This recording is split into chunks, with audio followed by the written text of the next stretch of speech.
የኤሌክትሪክ መኪኖች ጎማዎቻችን ላይ መውሰድ ያለብን 5 ጥንቃቄዎች። ሰላም ሞገስ ሞተርስ ነኝ።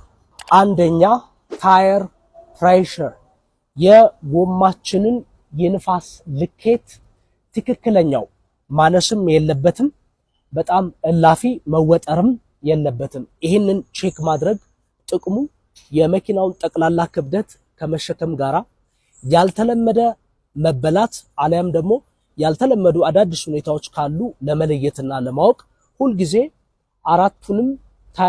አራቱንም ጎማዎች ፕሬሸራቸውን የንፋስ ልኬታቸውን ማኒፋክቸረሩ ባስቀመጠው በአሽከርካሪው ድራይቨር ሳይድ በኩል ማኒፋክቸረሩ ያስቀመጠው የባር መጠን አለ። በሱ ልክ ሁልጊዜ ልክ መሆኑን ማረጋገጥ። ሁለተኛ ሬጉላር ሮቴሽን፣ መኪናችን ምናልባትም ፍሮንት ዊል ድራይቭ ሊሆን ይችላል ወይም የሞተር ክፍሉ ከፊት ለፊት ያለ ሲሆን ወይም ያለ ከሆነ ፍሮንት ዊል ድራይቭ ላይ ያለው ዊር በርሱ በኩል ጫና ስለሚበዛ ከኋለኛው ጎማ ጋራ እኩል የሚያልቅበት ሁኔታ ስለማይኖር ሁሉ ጊዜ መመልከት ይፈልጋል። ምክንያቱም ሮቴሽኑን ቼክ የምናደርገው ወይም ሮቴት የምናደርገው መኪናችንን በአራቱም ጎማዎች ላይ እኩል ተመሳሳይ የማለቅ ሁኔታ መኖሩን ለማረጋገጥ ነው። ሶስተኛ ዊል አላይመንት፣ የኤሌክትሪክ መኪናችንም ቢሆን አዲስም ቢሆን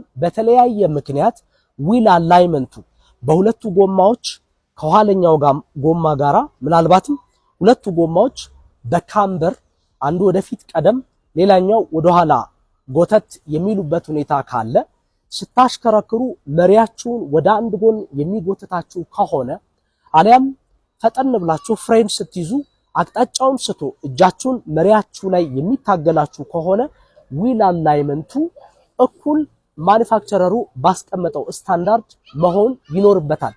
ይህም ምክንያቱ አንደኛው ጎማ በከፋ በውስጥ በኩል ሊበላ ስለሚችል ምናልባትም በዛኛው ሳይድ ያለው ጎማ በውስጥ በኩል በከፋ ሊበላ ስለሚችል ይሄ ደግሞ በኪሎ ሜትር ሬንጃችሁ ላይ ከፍተኛ መቀነስ ከፍተኛ ጉዳት ስለሚያስከትል 401 ኪሎ ሜትር ይሄዳል የተባለውን መኪና 380 ብቻ ሊያስኬደው ይችላል። ምክንያቱም ወዳጋደለው ሳይድ ያለው መስተካከል ስላለበት ባትሪው በከፋ ወይም ደግሞ ባልተለመደ ሁኔታ ድሮው የሚያደርግበት ሁኔታ ስለሚኖር ጎማችሁን ዊል አላይመንት በደንብ ማሰራት ይኖርባቸዋል። ምንም እንኳን አዲስም ቢሆን በየ6 ወሩ በየ3 ወሩ ዊል አላይመንት ቼክ መደረግ አለበት። አራተኛ ቪዥዋል ኢንስፔክሽን፣ በማየት